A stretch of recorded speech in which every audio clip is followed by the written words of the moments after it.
Hey everybody, welcome. This is GEN-XYZ, Katrina, here with Mike. Absolutely. We are here with Mr. Nick Yacoub. He is a recovery advocate, to say the least. Mr. Nick, if you would like to tell us more about yourself and what has brought you here, what's got you on the journey, just anything you want to describe yourself in any way. First of all, thank you for inviting me on the GEN-XYZ podcast. It's an honor to be here. My name is Nick Yacoub, and I'm a person in long-term recovery. And what that means for me is I haven't found it necessary to use any substances in over 16 years. And as a result of that, my life has gotten a whole lot better. Opioids are a part of my story. I only say that in particular because, you know, hey, we've only been in an opioid crisis for like close to a decade at this point. Mm-hmm. So, you know, that's pertinent for some people, but, you know, my drug of choice was everything under the sun, realistically. I started using at a very early age and got into recovery by the age of 21. And so it was, you know, everyone's story is a little bit different. I had been introduced to the recovery community by way of like 12-step fellowships a few times. And, you know, it never really stuck because I was never really interested. You know,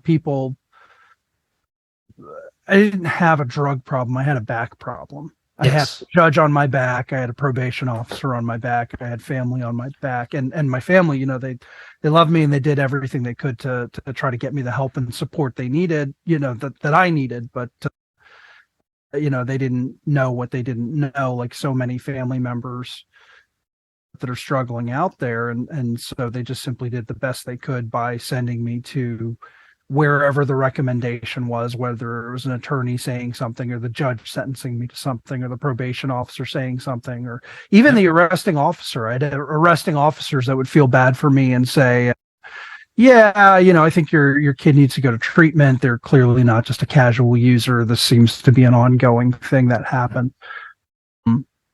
So, I mean, I a lot of my illegal drug use funneled into alcohol at the age of 19 as a result of an arrest. And then at 21, I was arrested one last time and got into recovery. And, you know, this time was like the big time because I was already on probation and I was looking at spending a lot of time down the road and everything. And I encountered somebody in the recovery community who pointed out to me that it didn't have to be this way. If I always do what I always did, I'll always get what I always got, was the way he phrased it to me. And that stuck with me. And I was like, oh, that's very clever, Master Yoda.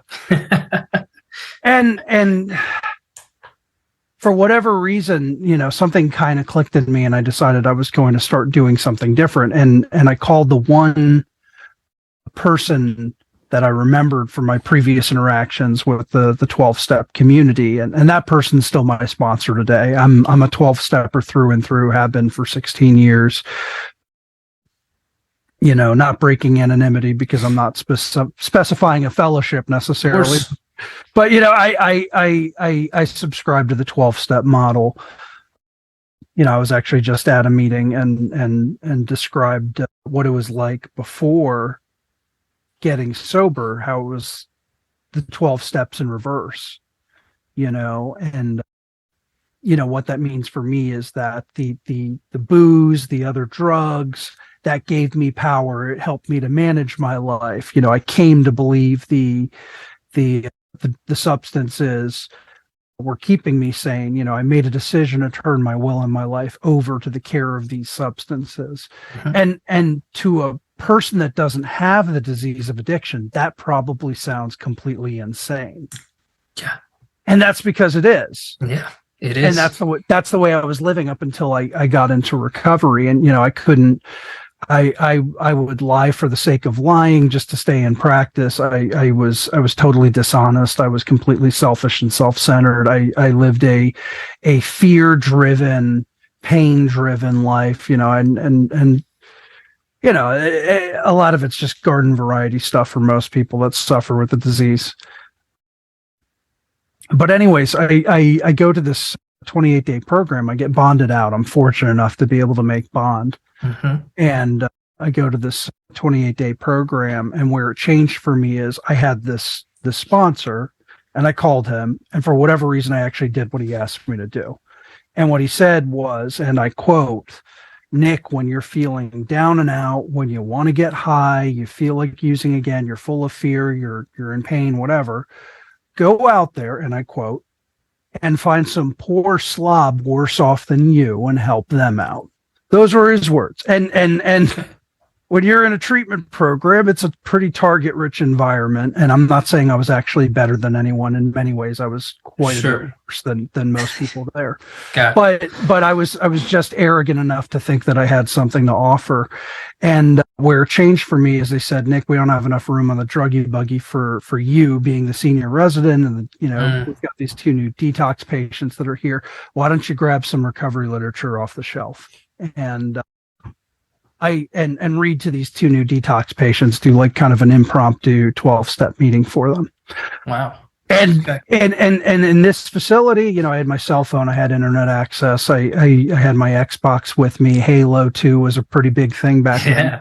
And I had the run of the house. I could have done whatever I wanted. And for whatever reason, I did what was actually asked of me. And I picked up a book off the shelf and I start reading, this chapter about how it works. And there's this guy sitting to my left. I don't remember a single thing about him. And there's a woman sitting to my right. And I'll never forget this. I start reading and she puts her hand on top of my forearm and she doesn't let go. And she starts crying these tears of relief or joy or something. It was just so damn awkward. All I could do was keep reading. And I must have kept reading for about an hour and a half because eventually the druggy buggy came back with the rest of the treatment folks. Was she still clawing your arm the whole time? Or? I think she had let go at that point. Okay. I don't really remember. This is going over 16 years ago. Got it. And, I said, "Thank you very much," and then left and chain smoked a half dozen cigarettes before lights out in this program. Nicotine. And and something clicked in me, and it was the realization that it was the first selfless thing I had done for another human being. It was the first thing I had done for another human being without any thought of reward in a very, very long time. I don't remember anything else about this woman. I don't know her name. I was 21 at the time. She was twice my age, maybe 3 times my age. She disappeared into the psych ward in the wing of the treatment program the very next day. I never saw her again, but to this day, I still think about her, and she has a very profound impact on my recovery because that's that first time I was able to go out there and be of service. And to this day, I still believe that the only way that this recovery thing works is to try to be of service to other people. I give it away to keep it. Powerful. Yeah. That's my recovery journey. It's 12 steps leading into step 12, which is, I got to give it away to keep it. Having had a spiritual awakening as the result of working these other steps, I try to carry this message to others and practice these principles in all my affairs. And I think that that's a very difficult thing for a lot of people that are struggling with a 12-step model, is this idea of doing all of this stuff in all our affairs. So I graduate from there and I go back and I see my PO and she suggests I go to this other treatment program. I love it when I can say a probation officer suggests something.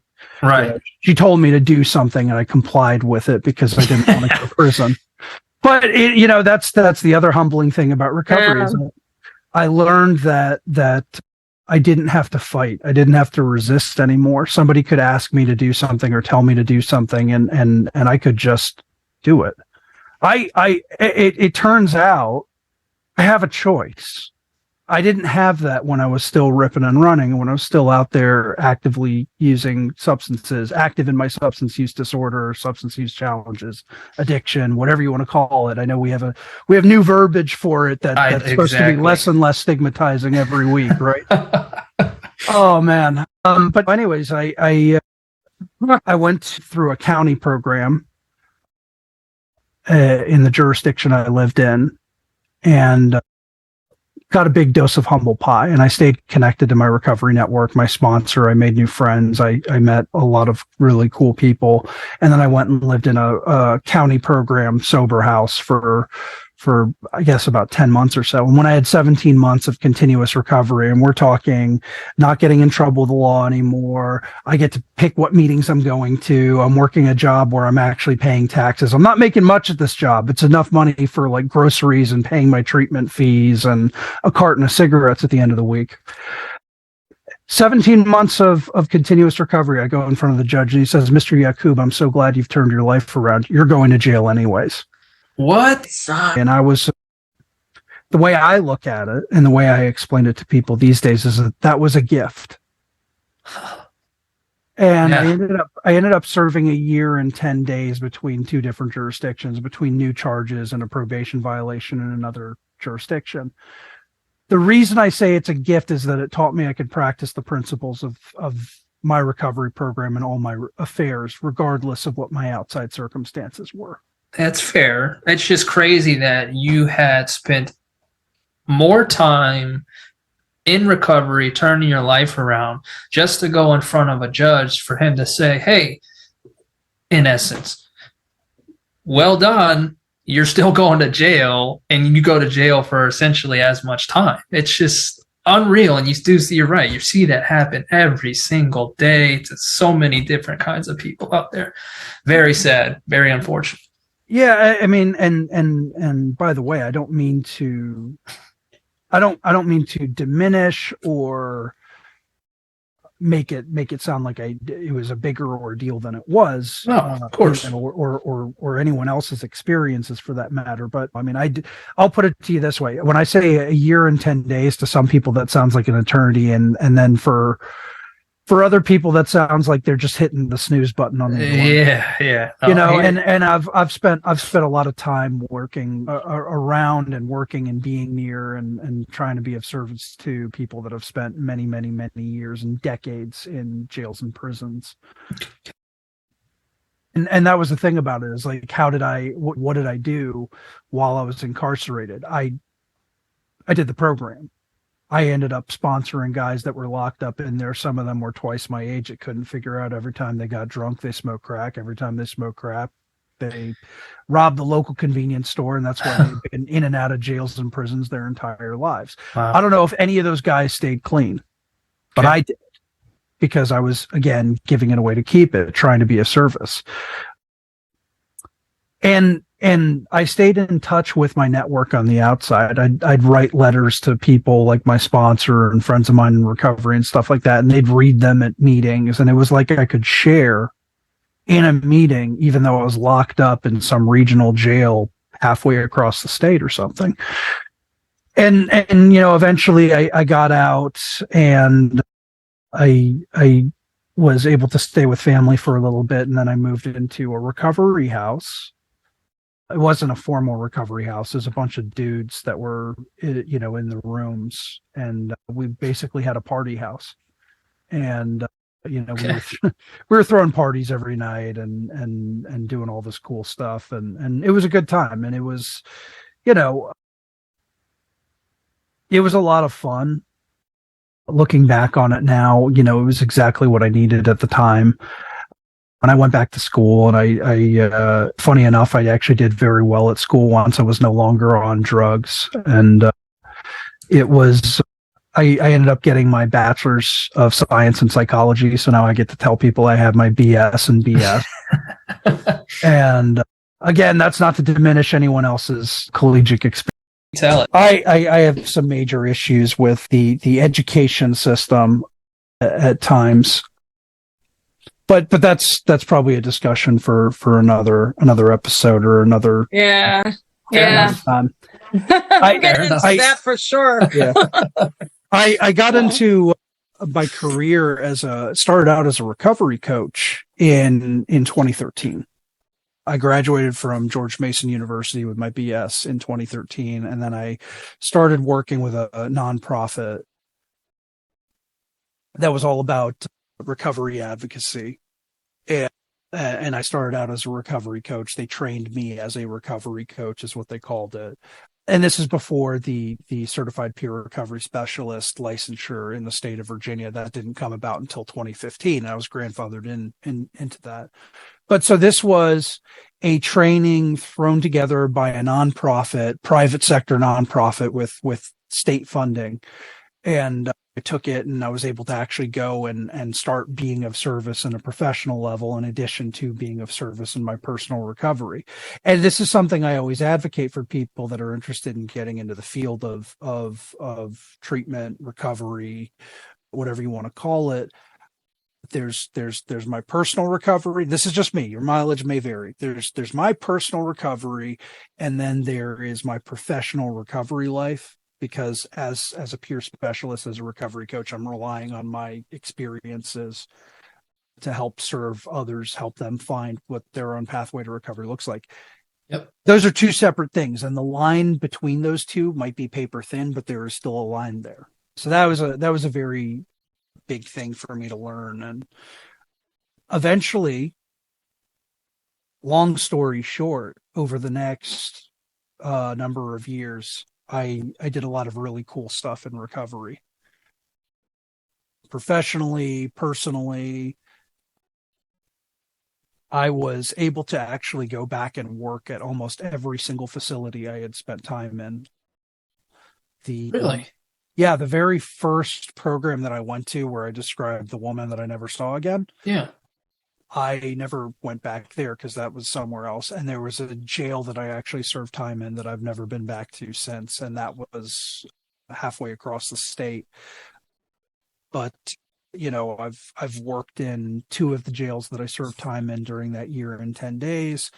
I've worked at the facility I went to after I saw my probation officer. I worked at the halfway house that I lived in.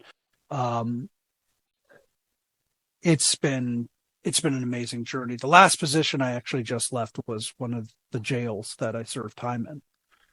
And it's insane to me as an ex-con that they actually gave me a key to the place to go in and out of it. And they trusted me to work with their people who are incarcerated to help them get their feet underneath them and help them to figure out what it is that they're trying to do with themselves. It was bittersweet to leave, but it was a family decision.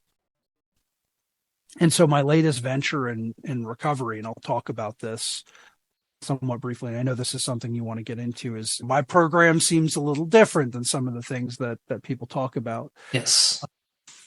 So I am happy to announce on this episode that after talking with my family, we have decided to open our own program.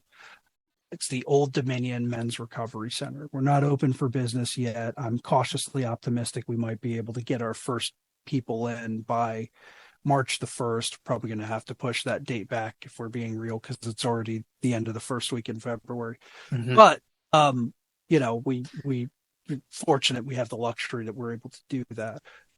Geez, time flies, doesn't it, man? Yes, it does. Yes, it does. Although I tell you what, January seemed like it was a lot longer than 4 weeks. It painful. It's kind of here awakening. I look at 2023. It didn't feel like January of a new year. It didn't feel like the beginning of a new year. It felt like we were still closing up from the mess from last year. At least me, because it was almost kind of like being pulled apart and then bounced back together again or something. For real. Yeah. Good. This is great. So Old Dominion Men's Recovery Center, and we're a micro recovery center. We follow what's called a social recovery model, which is not like your traditional treatment program. It does not require any sort of licensure within the state of Virginia.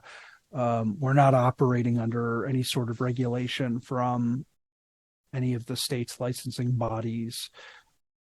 And it's always really interesting, too, when you stop to think about this sort of stuff, because my licensure as a peer recovery specialist is through the Virginia Certification Board, which is actually based out of Pennsylvania, and they actually cover the licensure for multiple states up and down the eastern seaboard. So odd, isn't it? Well, I mean, but that's the thing about it too. Is it really odd? And I'm not knocking anyone that's out there necessarily, but like they don't necessarily know the recovery community out here in Virginia. They don't really know what are some of the things that people struggle with. They don't know the individual towns. They don't know what our portion of the state necessarily looks like. And yet here they are, they're licensing professionals, allowing people to work in them. And again, I don't say that to disparage it, but it's to bring up kind of an important point about what our program is and what we're trying to do here with Old Dominion. And it's that recovery is a ground up process. Yep. And what I mean by that is every single person that'll walk into our facility is going to be treated on an individual basis. They're going to be walking in with their own individual set of circumstances. They're on a life raft fleeing their own personal Titanic. Interesting. And my experience, the experience of my staff who are all in recovery, that's exclusively something we're hiring people in the recovery community. We're not specifically going after people with licensure. We're going for people that have the organic recovery experience. Very cool. We want that experience to be as wide and varied and as diverse as possible, to be able to allow folks to feel like that they are being heard, that they are being listened to, and that we're essentially providing almost a concierge recovery experience for them. They every single aspect of it will be customized. Obviously, we have a set schedule. We have certain groups that everyone is going to be a part of. We are going to be focusing on diet and exercise for everybody. We are going to be focusing heavily on doing men's recovery meetings in the community. Obviously, there'll be some co-ed ones as well, but we want to really build that recovery community and that recovery network of men for men to basically carve their own path into their recovery.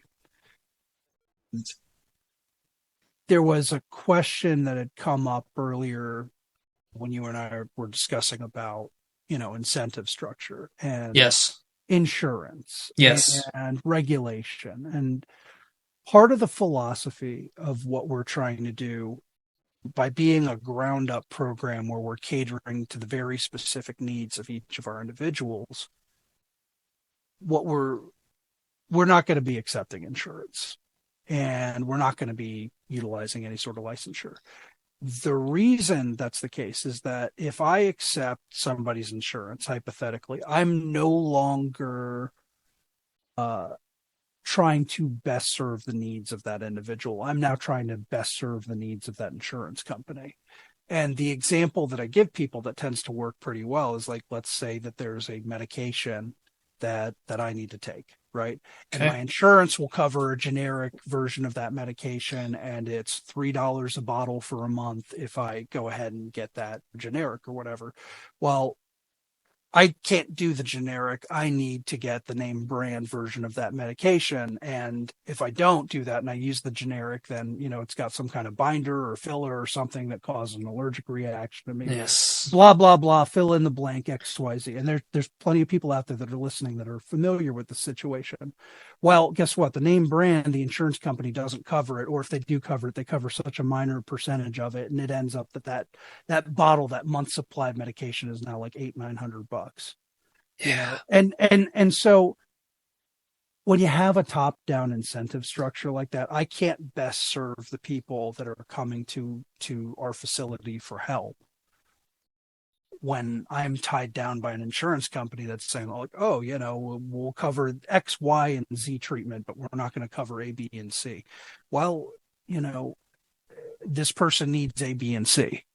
Or maybe they need A, B, and some of X, or A, B, and some of Y. You know what I mean? And so we're not responding to the incentive structure of having an insurance company saying we'll only reimburse you for these services, but not these services. We are just simply completely customizing what we do for each individual that comes to our door. And the same thing can be said of regulation in many ways too. I mean, I've worked at jobs where we spent probably about 1/10 of the year just running around trying to find trainings that are very costly and expensive to keep up with degrees or certifications or licensure. And Yep.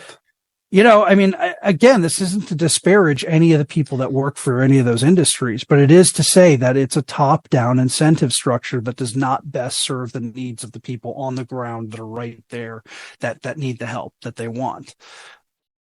The people that are sincere about their effort to get into recovery and have probably been to a few treatment programs, maybe they've already been through some kind of insurance company program.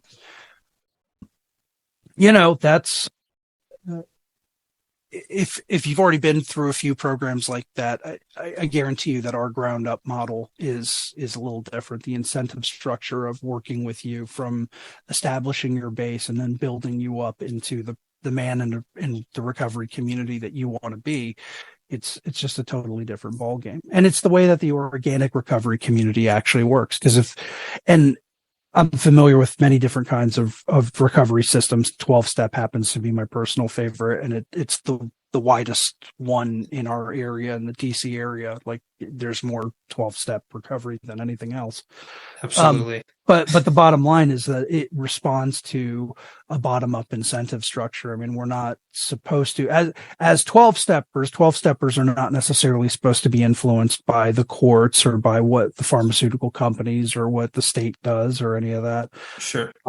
Although we've had an interesting past few years now, haven't we? Indeed, we have. So yeah, the incentive structure is just simply all, you know, other organizations offer a traditional incentive structure where there is a top-down incentive coming from somebody other than the person being served. Got it. We at Old Dominion Men's Recovery Center, we want to do something different where, again, we are responding to people and their individual needs on a case-by-case basis without any sort of bias, without anyone tugging at us saying, oh, you can do this, but you can't do that. So everything is all inclusive in terms of that. Okay. So that's the latest recovery project that I'm working on. Again, it was sad to leave my old position, but at the same time, you know, this was one of those things in my life where I was just at a point and talking with my wife and family members and everything that I really had to go and try to establish something for myself. I know what that's like. You needed a change. You needed to change course. Yeah. Absolutely. For sure. So. Okay. Yeah. Well, that's really cool, man. I wish you success in that. So it's actually a treatment center is what you're calling it. And, you know, we talked about the ASAM level of care. You said it was probably in between 1 and 3 on that spectrum, but it's whatever is considered the lowest level of ASAM care. Got it. That's okay. what they refer to it as. You know, it's specifically going to be, I mean, it's going to be a pretty tightly run ship. We're not going to be, first of all, we're a micro recovery center, and I've a friend who coined that term, and his residents, I think he's got a maximum of like 15 people. We're going to have a maximum of 6 people. Oh, wow. Okay. So it's going to be very, as much as I hate to borrow a phrase from the education system, it's going to be a smaller class size, shall we say. Okay. Or there's just going to be a lot more attention to the individuals being served and what their needs are. Okay. You know, and what are their family dynamics? When their family comes to visit, we're going to be able to observe that sort of stuff, and then be able to coach family members on what might be beneficial, what seems to be maybe a sticking point. Absolutely. And So it's like a holistic approach, basically. it is very much going to be a holistic approach. I personally, for me and my life at this point, I try to divide things up in a category of body, mind, and spirit. And a lot of people don't like hearing this these days, but the fact of the matter is that I think for many, many, many, many generations, a lot of people in Western society have really ignored their spiritual life. 100% agree. And I think that's where we start to see a lot of cultural decay and degeneration. And I'd agree. And by the way, I would not say that it's any individual's fault. I do believe that people are in charge of their attitudes and actions, but when they're stuck in a situation where they don't see any sorts of alternatives, or they don't have any sorts of alternatives, and that breeds desperation, it breeds resentment, and so people fall into all kinds of addictive traps. That's another thing that we're going to be focusing on in this program as well, by the way, and that's the idea that, for me personally, when I quit using drugs, I started maxing out credit cards. Mm-hmm. And I started drinking way more caffeine, and I started chain smoking way more cigarettes, and I got involved in unhealthy romantic relationships that were one after the other after the other. And so my point is that, there's an old expression, what do you get when you take the booze away from an alcoholic horse thief? Well, you still have a horse thief. So dealing with all those addictive behavior patterns, the codependency issues, the other things, all the things that I try to control in my life are all the wrong things. Yes. And that includes my ego, other people, all of that. I go back to this idea that the only thing I am in charge of as a person is my own attitudes and my own actions. And it's the same thing for everyone else, whether or not they want to realize it. And recovery has taught me this much. And that is that if I have a negative attitude and I'm doing negative things, I'm going to get negative results. If I have a positive attitude, I'm trying to do positive things. I'm trying to have an attitude of recovery, trying to do recovery actions. I stand a chance that things are going to be okay. And even if they're not, it's still going to be okay, because I now have the skills and the tools to be able to adapt, and the people surrounding me to be able to survive that experience and then turn it into something that I can help and serve other people with. And this is, part of that whole service to others thing. Every single horrible thing I've ever experienced in my life, I can allow my disease of addiction to use it as a weapon against me, or I can allow my recovery to transform it into a tool to serve me and other people. Right. Very well said. Very well said. It's either a get busy living or get busy dying proposition. That's a tough choice for an addict or an alcoholic. It really is. It really is, especially earlier on when recovery isn't linear, and you don't know which way's up, and you don't know where you're going. You just know you're entering this very scary, very new process with people you don't necessarily trust.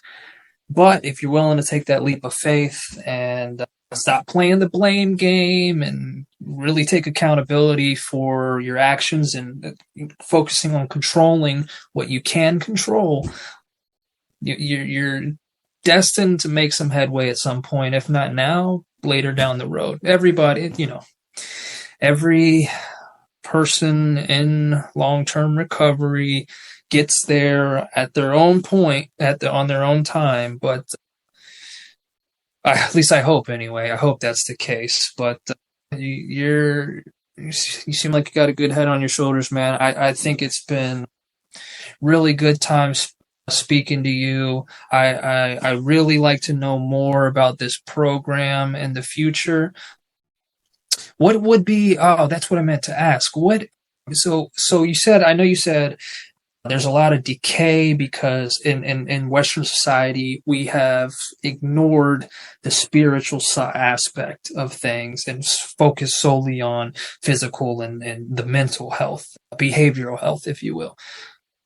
What sort of tools will you be offering Is it just the AA, or will you be offering other subsets of AA? What other tools would you be offering in this program? Right. Thank you for asking. We will be predominantly a 12-step program because that's the ultimate, the highest number of recovery resources out in the community. Like let's say we were opening a program in some small town somewhere where, say, refuge recovery or smart recovery, there were 100 of those meetings to like one AA or NA meeting. Guess what? We would be focusing on one of those recovery systems. Got it. But the fact is that my familiarity is predominantly with 12-step. The recovery community in our area in Northern Virginia, I mean, there's thousands of 12-step meetings for, every one or two different recovery programs out there. And I say that as somebody that I've actually started refuge recovery meetings in the facilitators. Like, so it's not that I'm, I openly admit my bias as a 12-stepper, but I am familiar with these other recovery modalities, and they're great recovery modalities, but pretty much any program you go to these days will offer those modalities, whereas we want to focus on a more traditional recovery pathway that many people don't necessarily either get a fair shake to try out, or they need certain concepts explained to them in a different way. Okay. And I was actually just at a 12-step meeting, and one of the interesting things is like this topic of, hey, guess what? 12-step is a spiritual program. It's not cognitive behavioral therapy. It's not some other thing like that. It is a fellowship and a spiritual program, and whatever other particular faith somebody has, like if they, we will work with them in incorporating that into their recovery, because again, we're a ground up service structure. We're not a top down incentive structure. So. Got it. Okay. So what, you said you're working with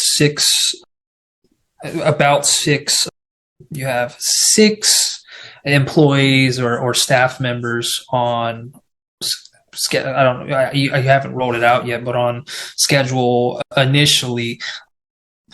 What will the ratio be, or do you know what's your target ratio of staff to recovery persons?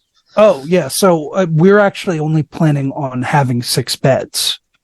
Oh. So it's only going to be 6 clients, and we're planning it'll be myself. We'll have a full-time live-in here for the overnights, and then hoping to have 1 or 2 other folks that will come in and help provide recovery services. And of the people I've talked to, some of them are former clinicians that have allowed their license to lapse, and they've ended up doing other career paths and stuff. I myself, I'm a licensed peer recovery specialist. I'm not going to be utilizing that licensure for this program. But the common thread of everyone that's going to be working at Old Dominion is that we are all members of the recovery community. We all have connections to the local organic recovery community. So by coming to this facility, you are going to get plugged in with people in the local recovery community. We're going to show people how to have fun and turn their lives around. Nice. Okay. Because that's a huge part of it. I mean, early recovery. Absolutely. Anyone who's been in recovery for any length of time knows early recovery sucks. We're going to make it suck a little less, and we're going to try to introduce you to some cool people and do some fun stuff. So that way you're not, just kind of stuck in that rut of like gritting your teeth through, is it over yet? Right. It's like just grinding away 30 seconds at a time to get to 24 hours, and then the 2 days and 3 days and 4 days. And sure. So it's like basically 1-to-1. I'd say 2-to-1. 2-to-1. Okay. 1-to-2, or however you want to not. Yeah, got it. Okay. So it's going to be 1 staff member essentially to every for 2 people folks getting served. Yeah. Got it. Okay. Great.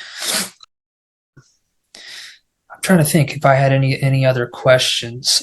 Right. We are looking and hiring. So any that's great. Hiring minds, please do reach out. That's great to know.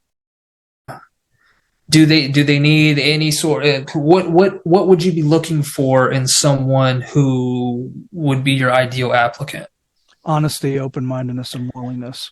Perfect. Any And sort I want to them to have be I want them to have a breadth of recovery experience excellent. that has those three particular traits in it. And the reason I say that is I've met a lot of people in the 12-step community that it's like my way or the highway, and that's the number one complaint about Yes. 12-step It culture. is. Yes. Yeah. And the interesting thing about it is that anyone that's acting out that way isn't truly practicing. Like, I know there's this whole thing about, no true Scotsman or whatever. That's right. But that's no, the actual principle is that I'm in charge of myself, and given that knowledge and the spiritual principles, I should be treating other people with, patience and grace and, allowing people to make mistakes and learning from them and being gentle and nurturing, as opposed to this kind of my way or the highway attitude. Yeah. But that being said, and I say that, with a tiny grain of salt, because every so often people need to hear a truth, and that truth may not necessarily be what they want to hear or be comfortable. Part of recovery does require some level of confrontation, but that doesn't mean it can't be done with a level of, giving the person dignity and grace. And so that's absolutely what I want people in recovery for this program to be working with me, but I also want people that have an open mind about what recovery looks like and can recognize, when somebody is just testing their boundaries or struggling or trying to figure out what's what and is just making honest mistakes, as opposed to, actively trying to sabotage themselves or their peers at the facility. Because that happens too. It's actually, it's more common early on in recovery, which is why I was wondering if you mentioned earlier that, people early in recovery, they've been through the grinder really. They make some progress and then, they fall back, they have a setback. And so how would you say that this program is for those who are relatively stable, or will you be willing to open up your ears and eyes for all people in recovery? How would you describe that? So we do ask that people coming to us are going to be cleared by a doctor. Okay. We're not going to be offering any sort of detox services. Sure. And the reason why is because obviously the huge overhead and liability of doing that. Of course. We're a small, tiny, again, concierge recovery outfit. Yep. And so we really can't get into something that's that intensive. But that being said, we're looking forward to the idea of forming partnerships with people in Northern Virginia. If there are any doctors out there that are recovery friendly and, are willing to give somebody a clear bill of health to come out to our facility so they can really get engaged in, working on their recovery system, we're happy to work with that person. And I believe there was a second part to your question. Oh, yes. And actually, the other part to my question was you also mentioned, when we spoke earlier, you mentioned that you would only work with recovery-owned businesses outside. So did you want to expand on that? Yeah, well, as best we can. So, and this is, I could have somebody follow me around with a camera and probably do a reality show like the making of a treatment program. I think there is actually something on one of the streaming services or a woman. Probably all 3 or 4, however many there are. I wouldn't doubt it. But, one of the things is next week, we actually have a person who owns a cleaning business. Yeah. She's going to be coming out and giving an estimate for our house. And, I'm going to try to set up a contract where she's coming in once a week to clean and take care of the house and everything like that. And she's in recovery. Very cool. And so the reason I say that, and the why I say that the way I do, is that we want to work almost exclusively with recovery-owned businesses, recovery-owned and operated businesses. So in other words, if we need T-shirts, I know I can go to a friend of mine who actually does that for a living as a business, and I'm using specifically him. And even though it may cost a little bit more than me, going on Google and whatever, I'm actually helping a member of the recovery community with their recovery-owned business. Very cool. And so that part of that is just simply almost any person that one of our clients is interacting with is going to have that experience of talking with another person in recovery who's not even directly tied to the facility. Let's say a toilet breaks or whatever, and we need to call a plumber. Guess what? I know like 5 or 6 friends of mine that are plumbers that are in recovery. They have their own business, or, same thing with electrical, same thing with HVAC, same thing with, so any sort of maintenance we're doing on the grounds, I want it to be done by people in recovery. So that way, if they just happen to have this random conversation, guess what? The random conversation they're having is with another person who, on some level or another, can empathize or understand with what it is that they're going through. And that's the thing about it too. And a lot of people throw around this term recovery community. It's this huge buzzword, the recovery community, but like,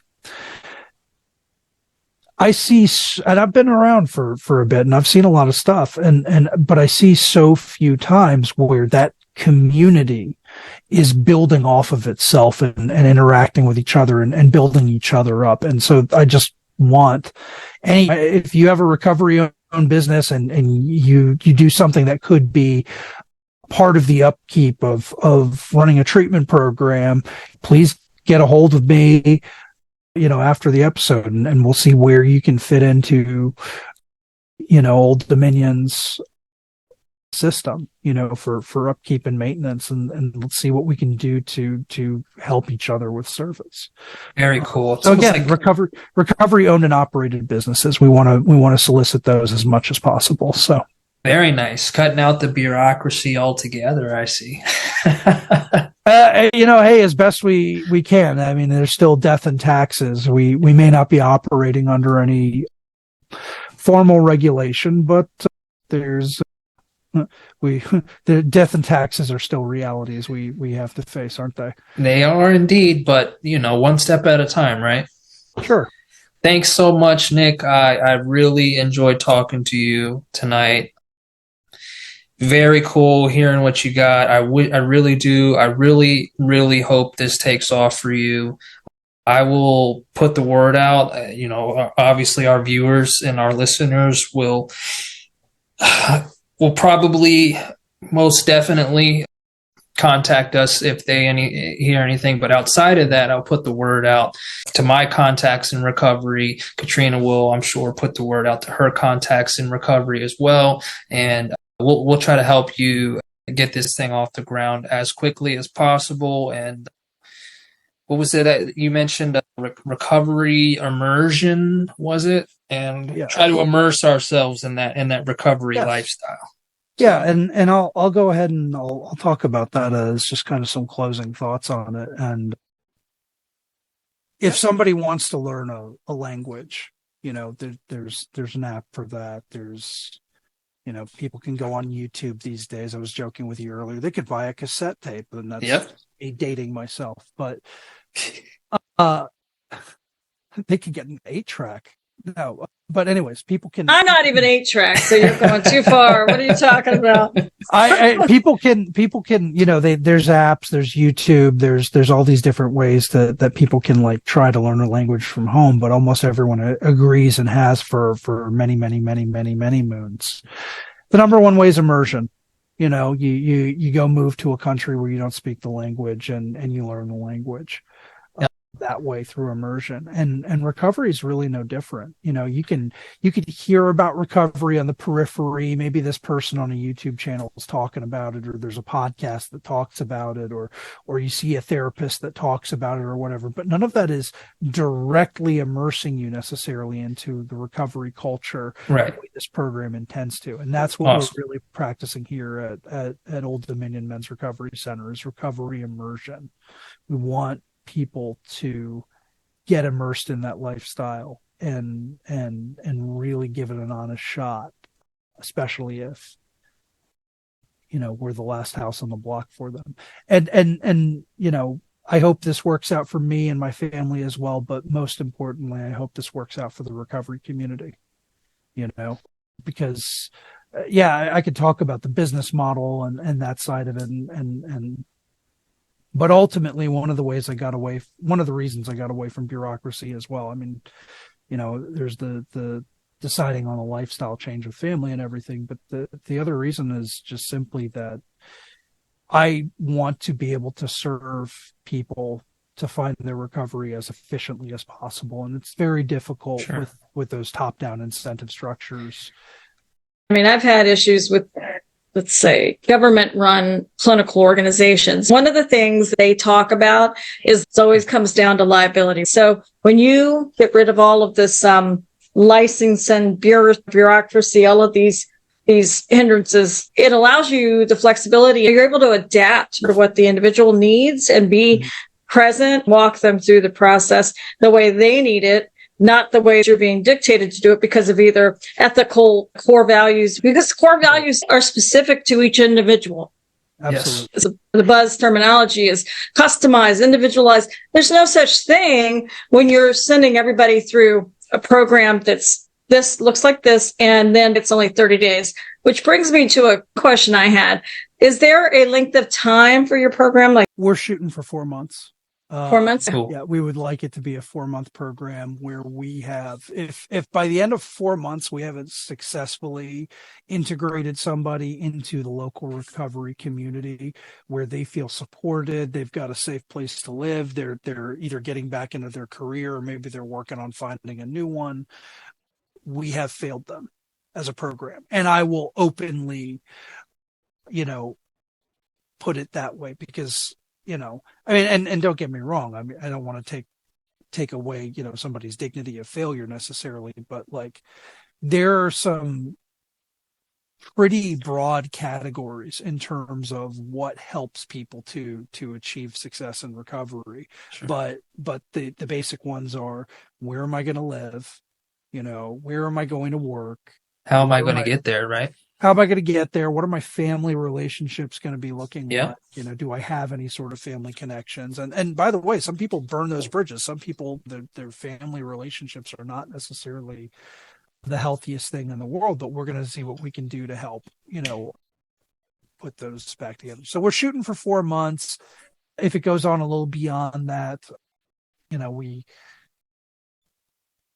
take it case by case or whatever. Pretty much. I mean, we Okay. want to try to be as consistent to 4 months as possible. And there's some, I don't want to give away too much of how the sausage is made, so to speak, but Sure. we do have kind of like a recovery A layout. for what that 4 months looks like, where Got what it. they're doing week 1, what they're doing week 2, what they're doing week 3. Got it. Cool. I will say, and I'm just going to float this idea out here to your audience, I won't talk too much about the price structure right now. Obviously, we're not accepting insurance. We are going to be considered economical compared to other private programs, especially locally. Northern Virginia is very expensive. Okay. So we're going to be extremely competitive compared to the rest of the treatment programs that are out there. Got it. But just floating this idea out there to your audience, and my wife is probably going to kill me. One thing that we're considering that no other treatment program that I'm aware of has ever considered is offering a cryptocurrency or Bitcoin discount, specifically Bitcoin. Wow. And we will actually, That's different. it's an idea, and we're not one, I need to talk to some more people about it. We do have an attorney that we're speaking with, but one of the things that I've considered is that, if somebody pays their monthly treatment fee in Bitcoin, they actually would get 20% off. That's really cool. I'm not a crypto bro or anything like that. I've definitely dabbled with Coinbase and everything like that.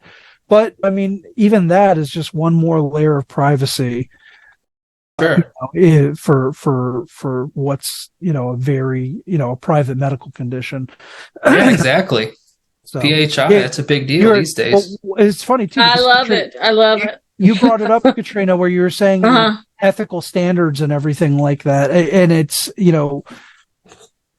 I don't need an ethics board to tell me about right and wrong. Right. Just right and wrong. I mean, somebody, ethics of a particular profession, and this is one of the reasons that we're operating unlicensed, not using any sort of licensure for this, is like, what is ethical may not necessarily be right or wrong. There have been situations where in order to do the best thing for the individual, somebody might have to break 42 CFR or HIPAA. For those in your audience who don't know, those are like federal confidentiality laws. Yes. But what if a probation officer is going to violate somebody because they don't know where they are, but this person did not sign this particular form that allows them to speak with the treatment provider, So like what, in that instance, here we are, we're breaking federal confidentiality law, but we're actually making sure that this person doesn't go to jail or prison. Exactly. So you tell me. Or overdose for that matter. Sure. Ethically speaking or morally speaking, which one of those is the correct way to approach that scenario? I saw a couple of weeks ago, the guy in a hospital, he was obviously incapacitated. He was slobbering. He was incoherent. They decided he needed to be out the door. They called the cops. They made him, he wouldn't leave. Now we know why he wasn't functioning. The cops come out. The cops were like, hey, I don't think we should be involved in this. And they were debating it, but it was the providers. You could hear the hospital staff in the background saying, oh, it's all behavioral. He's good to go. He needs to be discharged. He needs to get out of here. Such an arrogant tone. They ended up discharging him. The cops took him to the next facility as they're getting him out of the car. He died. They're trying to resuscitate him. The cops were furious because they knew better. Now the hospital's in trouble. But the point I'm trying to make is, how about how unethical that is and happens every single day? Every day. These providers talk with an arrogant, condescending tone to any and everybody that listens, right? But it's how they speak about people. So you're right. Sometimes you have to break HIPAA guidelines. Sometimes they're thrown out there to avoid doing something. If I'm a family member or advocate, making sure that you're doing the right thing, you throw because you don't want to disclose them. Red tape. Red tape is all that is. Well, I mean, I would also go ahead and say that there's a big difference between, and by the way, anyone who is interested in Old Dominion Men's Recovery Center, we will work with you in a confidential and safe manner. But there's a big difference between like revealing somebody's deepest, darkest secrets about, what is going on and what's going on with their deep-seated personal childhood trauma, as opposed to what is it we need to do to actually coordinate care and coordinate services and make sure that people are like medically safe? Because obviously all of that has to happen. Exactly.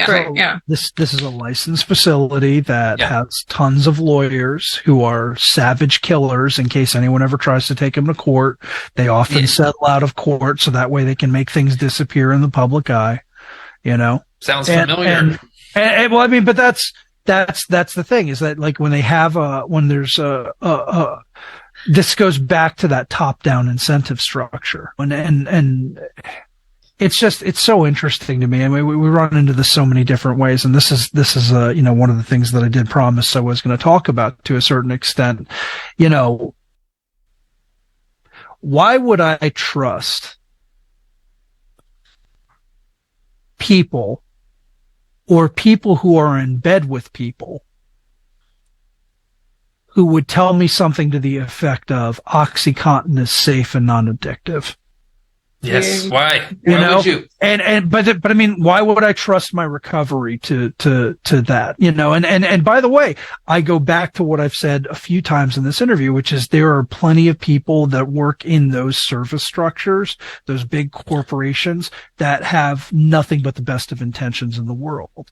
But the bottom line is that the best services are small, locally curated there for the people that actually know it's kind of like the difference between your local government versus, say a presidential election. Yes. Most people don't actually realize this, but your local government has more influence on your life than the state or especially the presidential election actually does. Yes, for sure. People get so wild, and they have studies on this where they look at election cycles between, local delegations versus presidential. And, not to get too much into politics about it, but, people don't realize that their local government has a lot of impact on their lives. It was a civics lesson that I had to give the folks I worked with at the local jail, teaching them that the sheriff was the most powerful person that lived in the jurisdiction. Uh-huh. So are you saying that people should be paying attention to their local government more so than the federal elections? I would say that both of them are important, but I would say that your local elections have a lot more impact on people's day-to-day lives. So, for example, a jurisdiction where maybe a sheriff, and I use a sheriff as an example because they're probably the best law enforcement example to use for a local. Most policing powers across the country, especially in rural areas, are a sheriff as an elected official. Yes, a sheriff can look at a bad set of laws passed by a governor or a board of supervisors or whatever, and just basically say to his department, hey, we don't think that these are moral to enforce. These are not constitutional. Oh, absolutely. 100%. If a local sheriff said, hey, we're not arresting people for possession of marijuana anymore. We don't have room in our jail for these people that have simple marijuana possession. We're not going to arrest people. A sheriff has the jurisdiction to be able to, they have the authority to be able to do that within their given jurisdiction. Chief of police also, or is it just sheriff? Sheriffs, and this is where the civics lesson kind of comes in. A police chief is typically a unelected, hired person by a governor or a mayor or a board of supervisors or something. A police chief is typically hired on. And so they answer to the board of supervisors, the mayor, the governor, whoever it is. Whereas a sheriff, and there's some jurisdictions that actually have constables too, believe it or not, which is pretty much the same thing. A sheriff is actually an elected official, so they're accountable to the voters locally, the local voters. They're accountable to them, and they have all the powers of law enforcement, which means that they can wield the monopoly of force that government has. Don't they oftentimes sit at the head of their board of supervisors and they don't? Okay. In most jurisdictions, they will interact with, and there may be some level of oppositional relationship between a board of supervisors and a sheriff. And the reason why is that, if they're not in lockstep with each other in agreement on stuff, then there's going to be a bit of friction there because one of them, the sheriff, is the most powerful elected official in a given jurisdiction because they're elected like the members of a board of supervisors or a mayor or a governor. However, they also have the authority for all the policing powers as well. So they can detain them, do all of that sort of stuff. And that's not something everyday citizens had. I know everyone once in their life has made the joke about performing a citizen's arrest, but let's be real, that doesn't actually carry any weight. So right. Who's ever actually followed through? But again, sheriffs have a lot of leeway, and I've been very fortunate to work with at least, 2 different sheriffs in different jurisdictions that are very much fans of recovery and very much supportive of the recovery community. And they're not necessarily people don't have to be in recovery themselves to be supportive of the recovery community. And of course. And that's a surprising thing to hear for many people, that law enforcement would support this because, there's that whole crazy prison industrial complex thing that's been going on in this country since 1971, but whatever. But it is getting less and less, and things are looking up more and more, and it's just one day at a time, one step at a time. And yeah, I honestly, I think this went really well tonight, Nick and Katrina. I don't know if you had any last thoughts, but I do. I want to thank you for coming out, sharing with us your insights, experiences, your vision for transforming. I mean, I think it's something novel. I haven't heard of anything quite like that before. And I know you didn't share the full extent of what you're planning on this podcast for understandable reasons, but pioneering an unlicensed model that emphasizes community, empathy, holistic approach. I think it will definitely make a difference. Anybody that's interested in learning more about the program itself for a loved one, or if you're an agency representative or employment, we will have links to Nick's bios for all the social media platforms and contact information in the show notes. All right. Otherwise, I think we have a lot to talk about. We should invite you back because there's a whole lot of rabbit holes we can go down. You were talking about recovery community and supporting each other. I like the fact you're going to work with recovery-only businesses, because the thing is, more and more, for whatever reason, this has to be a collaborative, multi-sector, multidiscipline thing, but it's not happening that way. So the biggest problem with recovery community is there is no community. There's a sense of everybody's in it for themselves. And I think a lot of that has been propagated by the systems, either inadvertently, whatever, until we realize that without supporting one another, we are not going to get but so far ourselves, and especially people with justice involvement. So I like that idea, because we're not fighting with other systems. We're not, bashing other systems. This idea of a parallel movement, I think it's awesome. So I knew you and Mike would hit it off. We do indeed. He's just a really genuine guy to talk to. I call it a friendship moving forward. I've learned a lot from you, and I hope we can get you back on ASAP, because we can dig, right? So it's been a pleasure, man. It's really been a pleasure. I think on that note, we'll shut it down for the night. Folks, this is an episode of Project GEN-XYZ. Nick, did you have any last words you wanted to hit on before we roll out? Thank you all for letting me be of service, and thank you all for having me on here. Thank you. Appreciate you.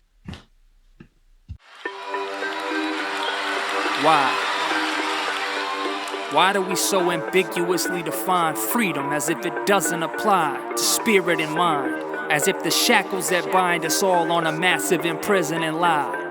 Baby boomers have bought and continue to buy the narrative that we're all here just to work an entire human life and retire for 10 years while we continue to die, despite being tired. But to whose benefit?